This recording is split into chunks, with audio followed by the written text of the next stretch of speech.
One day I had a lady come to me and she's like, "You're basically a slave to my business. You're not even a business owner.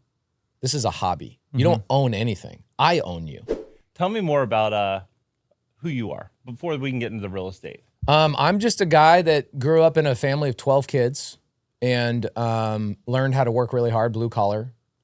My dad was a contractor. My dad went to school to become a CPA, and CPAs make $60,000 a year.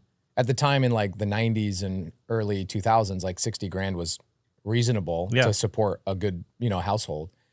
But 12 kids, right? It's a lot. We were going through 150 eggs a week and a dozen gallons of milk every week.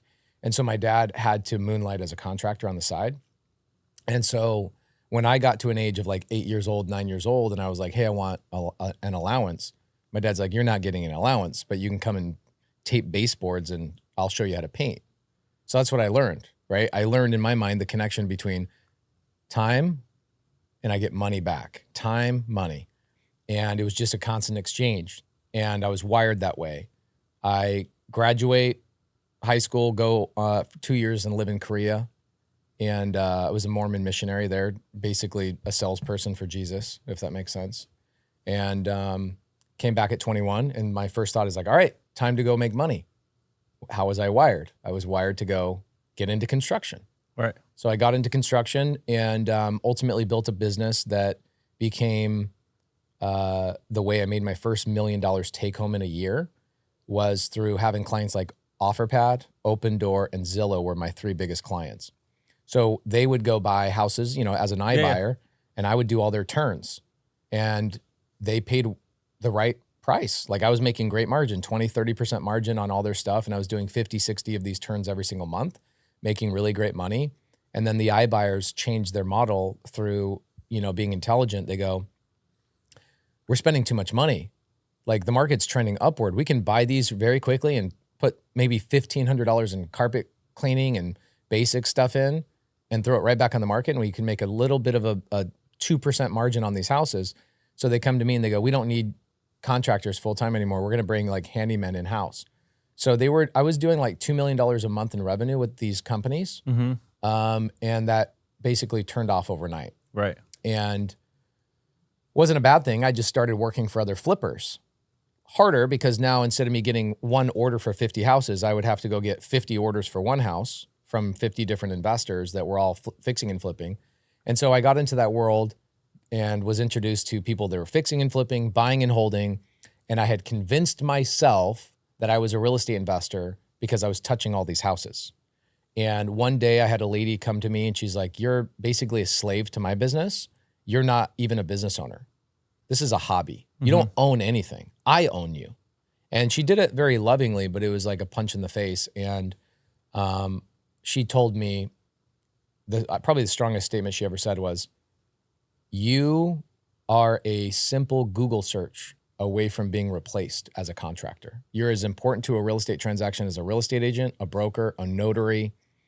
All of those people can be replaced. The one person that can't be replaced is the person who owns the asset. Right. And you don't own any assets." And I was like, after my 15 excuses why I hadn't gotten started in real estate, she physically grabs me, John, and she's like, "I'm going to show you how to get your first deal." And so I got that lady, her name's Bethany Willis, shout out Bethany Willis. She helped me get my first deal, and then I was off to the races, and I got addicted to it. So at that point, I'd already known how to do all the construction, how to manage crews, how to run a business, how to scale to a certain degree, and now you implement the purchasing of real estate to what I already knew, and we just lit on fire. And what happened was I would run into so many leads, right? We'd either cold call sellers, text sellers, direct mail. I did billboard, TV, radio, all that. Homevestors, the We Buy Ugly House. Yeah, of course. I owned a franchise of that for 2 years.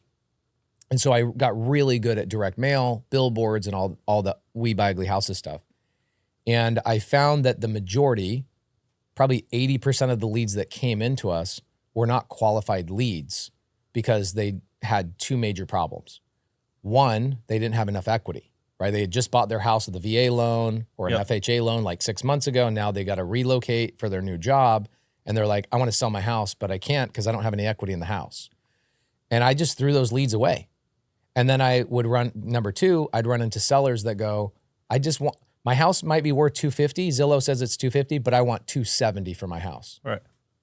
Okay, well, welcome to real estate. That's like anybody listening to me that's like in real estate generating leads are like, yeah, I run into those all the time. And I then met my second most powerful person I ever met in my life. Her name is Eileen Brown.